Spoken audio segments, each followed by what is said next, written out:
തെരഞ്ഞെടുപ്പ് അട്ടിമറിക്ക് സാധ്യതയുണ്ടെന്നും സ്ട്രോങ് റൂമിന് കാവൽ ഏർപ്പെടുത്തണമെന്നും പറഞ്ഞത് പ്രതിപക്ഷ നേതാവ് വി.ഡി. സതീശനാണ്. കഴിഞ്ഞ കാലങ്ങളിൽ രാജ്യത്തിന്റെ വിവിധ ഭാഗങ്ങളിൽ നടന്ന തെരഞ്ഞെടുപ്പ് അട്ടിമറികൾ ആരും മറക്കുന്നില്ല. പ്രത്യേകിച്ച് ആന്ധ്രാപ്രദേശ് തെരഞ്ഞെടുപ്പിലടക്കം കൃത്രിമ വോട്ടിംഗ് നടന്നുവെന്ന ആക്ഷേപം നിലവിൽ ശക്തമാണ്. ഈ സാഹചര്യത്തിലാണ് ഇവിഎം മെഷീനുകൾ സൂക്ഷിച്ചിരിക്കുന്ന സ്ട്രോങ് റൂമുകൾക്ക് കാവൽ ഏർപ്പെടുത്തണമെന്ന ആവശ്യം ശക്തമായത്. എന്നാൽ അട്ടിമറി ആരോപണം വരുമ്പോൾ തന്നെ സ്ട്രോങ് റൂമുകൾ രഹസ്യമായി തുറക്കാനുള്ള നീക്കമാണ് നടത്തുന്നത്. കഴിഞ്ഞ ദിവസം കോഴിക്കോട് പേരാമ്പ്രയിലെ ഇവിഎം സൂക്ഷിച്ചിരുന്ന സ്ട്രോങ് റൂമുകൾ തുറന്ന് വലിയ വിവാദമാണ് സൃഷ്ടിച്ചത്. UDF ഇവിടെ അട്ടിമറി ആരോപണമുയർത്തി വലിയ പ്രക്ഷോഭങ്ങൾ നടത്തിയതിന് പിന്നാലെ തെരഞ്ഞെടുപ്പ് കമ്മീഷൻ ദുർബലമായ വിശദീകരണം നൽകി രംഗത്ത് വന്നു. തൊട്ടുപിന്നാലെ പാലക്കാട് നെന്മാറ നിയോജക മണ്ഡലത്തിലെ സ്ട്രോങ് റൂം തുറക്കാനുമുള്ള ശ്രമമാണ് ഉണ്ടായിരിക്കുന്നത്. പിന്നാലെ UDF നേതാക്കൾ പാഞ്ഞെത്തിയതോടെ ശ്രമം ഉപേക്ഷിക്കുകയായിരുന്നു. പാലക്കാട് വിക്ടോറിയ കോളേജിലെ സ്ട്രോങ് റൂമും തുറക്കാനുള്ള തെരഞ്ഞെടുപ്പ് കമ്മീഷന്റെ തീരുമാനമാണ് ഇപ്പോൾ വിവാദമാകുന്നത്.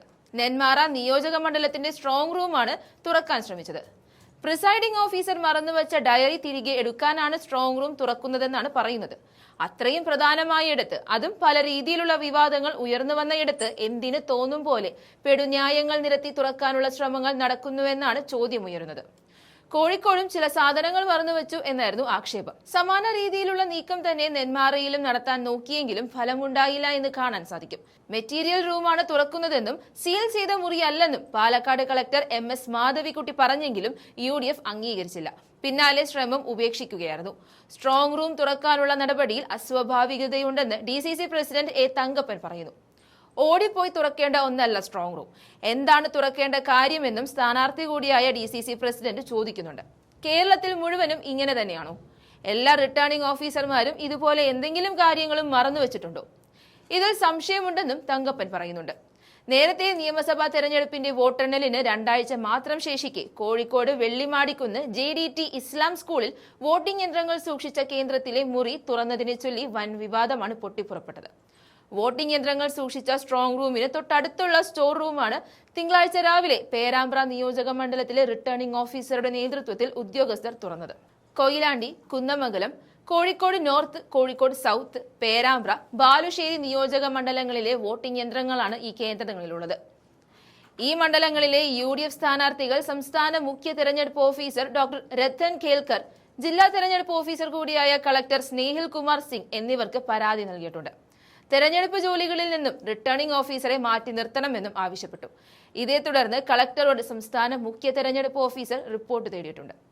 അങ്ങനെയുള്ള വിവാദം കൊടുമ്പിരി കൊണ്ട് മണിക്കൂറുകൾക്കുള്ളിൽ മറ്റൊരു സ്ട്രോങ് റൂം കൂടി തുറക്കാനുള്ള നീക്കത്തിൽ നിന്ന് അധികൃതർ എത്രമാത്രം നിസ്സംഗതയാണ് പുലർത്തുന്നതെന്നും മനസ്സിലാക്കാൻ സാധിക്കും. JDT സ്കൂളിലെ പ്രധാന കവാടത്തിന് സമീപം എല്ലാ സ്ട്രോങ് റൂമുകളും കാണാനായി പബ്ലിക് വ്യൂയിംഗ് സെന്റർ സ്ഥാപിച്ചിരുന്നു. സ്ട്രോങ് റൂം നിരീക്ഷണത്തിനായി ഇവിടെ ഉണ്ടായിരുന്ന UDF പ്രവർത്തകരാണ് ഉദ്യോഗസ്ഥർ മുറി തുറക്കുന്നത് ആദ്യം സ്ക്രീനിൽ കണ്ടത്. അവർ വിവരം UDF ജില്ലാ നേതാക്കളെ അറിയിക്കുകയായിരുന്നു.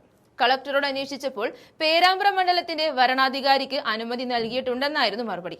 ഇതോടെയാണ് മുറി തുറന്ന സംഭവം വിവാദമായത്. ജില്ലാ ലേബർ ഓഫീസറായ C വിനോദ് കുമാറാണ് പേരാമ്പ്ര റിട്ടേണിംഗ് ഓഫീസർ.